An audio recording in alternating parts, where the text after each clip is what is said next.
Radio, I'm Christina Onnested.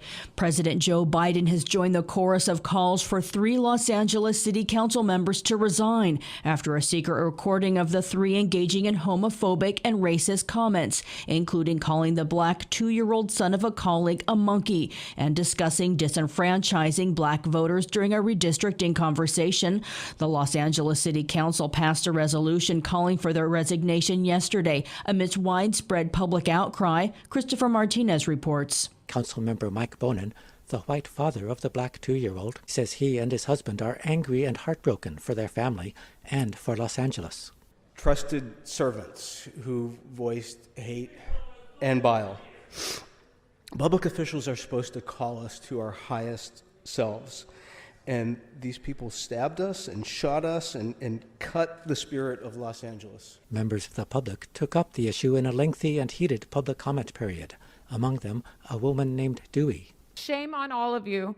Resign and make room in those seats for the people who are a reflection of this community, not money-hungry, power-chasing, paper-chasing, evil racists who are even racist towards their very own, but the real black and brown people who make up the majority of the population in the city. Another speaker, Herman, says the racist comments undermine solidarity work in the city. These 4 individuals have possibly damaged the decades of intentional and difficult work of building multiracial understanding and solidarity among black and Latinx communities.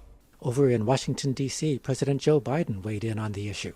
Karine Jean-Pierre is the White House press secretary. He believes that they all should resign.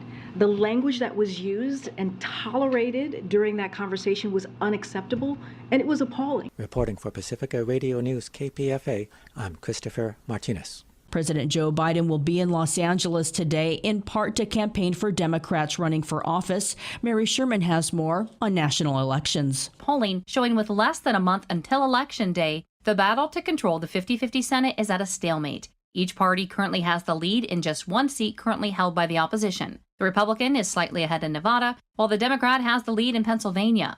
In a key race to replace retiring Republican Ohio Senator Rob Portman, entrepreneur and author J.D. Vance holds a slight edge over Democratic Congressman Tim Ryan. Tim Ryan represents a congressional district that has lost 50,000 jobs just in his time in office. Those of us who create jobs know what it's like when you have bad policies, and we know what it's like when you have good policies.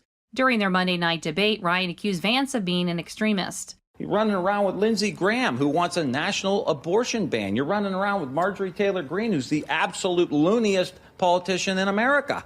This is a dangerous group. In the House, a Republican gain of 8 to 20 seats is predicted. I'm Mary Sherman for Pacifica Network and Public News Service. Russia says 5 Russians and 3 citizens of Ukraine and Armenia have been arrested in connection to the bridge attack on the Crimean Peninsula Saturday. Russia's president today called the bombing a terrorist attack. Vladimir Putin's comments were translated by Al Jazeera. There are continued attempts to carry out terrorist attack on our territory. Russia's responses will be harsh, and their scale will correspond to the level of threat created for the Russian Federation. No one should have any doubt about that. Ukraine calls Russia's investigation into the bridge attack nonsense. Putin has since ramped up attacks in his war in Ukraine. The death toll from a barrage of missiles in Ukraine is at least 20, with more than 100 wounded. Casualties include at least 7 killed in a crowded market today. The Pope has condemned what he called relentless bombings. Meanwhile, the United Nations General Assembly could vote on a U.S.-backed resolution condemning Russia's invasion of Ukraine today. The United Nations nuclear watchdog says external power has been restored to Europe's largest nuclear power plant that's in Ukraine and surrounded by Russian troops. It earlier lost external power and was running on a generator. The facility has been a source of concern in the war over fears of a nuclear meltdown. The Biden administration says it's rethinking its relationship with Saudi Arabia after a decision from a group of the world's top oil producers to cut production and artificially inflate the price of oil. Administration officials said the decision from OPEC could allow Russia to benefit from higher oil prices to fund its war in Ukraine.